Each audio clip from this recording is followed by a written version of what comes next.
ang pagtatapat ng mag-best friend na parehas kupal. Gago! Syempre, joke lang yun mga kapas break. Muling pagtatapat nga pala ng mag-best friend mga kapas break.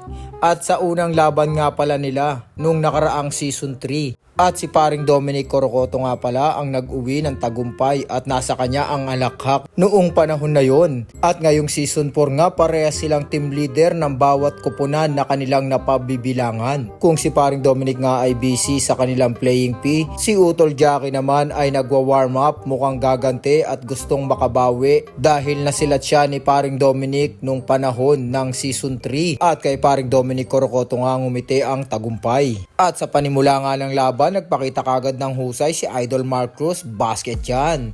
At sa unang puntos nga ng Ryukupu, step back jump shot kagad yan ni Utol Jackie, talagang gustong makabawi. At sa lineup nga ni paring Dominic ay kasama niya ang mala star player, consistent gumalaw na si Idol Mark Cruz. At hindi lang yon, kasama niya pa rin ngayon sa lineup na idol din talaga at kilalang kilala rin dito sa bagong silang Caloocan na si Idol Guruta. At hindi rin naman magpapauli at pandigmaan din ang lineup ni Utol Jackie. Kasama niya nga pala si Idol Buboy Paano na walang kasing tindi sa pisikalan at napakataas ng IQ sa game. At kakampi niya nga rin pala si Idol Malate na mala rondo kung gumalaw. At sa oras na yan nakaka 4 points na nga si Utol Jackie. Pero napakatindi talaga ng mga galawan ni Idol Marcos, isang crossover, fake, sabay jump shot.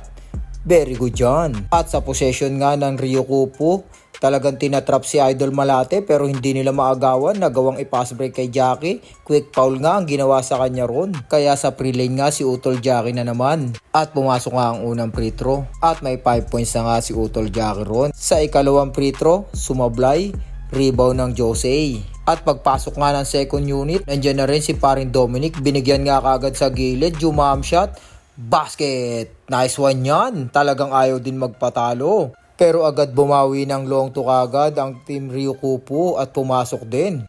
At sa second unit nga ng Jose, kasama nga ni paring Dominic dito si Idol Guruta. At talagang iniikot nila ang bola para lahat nakakahawak. Pero nakakuha ng foul si Idol Guruta kaya napunta rin siya sa pre-lane. Ang aga nga ng kanilang penalty. At parehas nga pumasok ang kanyang one-handed shot na talagang master na ni Idol Guruta. At nakakuha pa nga sila ng isang assist na napakatindi. Ang ganda ng pasa ni Idol Guruta ron. At sa team Ryukupu naman, si Idol Buboy Paano ang nagdadala ng bola. Susubukan ng depensa ni paring Dominic. Binabalya. Ang galing talaga ni Idol Buboy Paano, ngunit sumablay. Pero siya pa rin na naka-putback. Nice one power move by Buboy Paano. At dahil doon tinuturuan ni Idol Guruta si paring Dominic kung paano dumipensa. Battle na naman sa ilalim ng basket. Nakadampot na naman si Idol Buboy Paano. Nice putback na naman. Sa team Jose, tumira ng 3. Moblin, offensive rebound. Pinasa sa gitna kay paring Dominic. Slow mo natin para mas maganda. Very good. Dr. J tumira ng 3.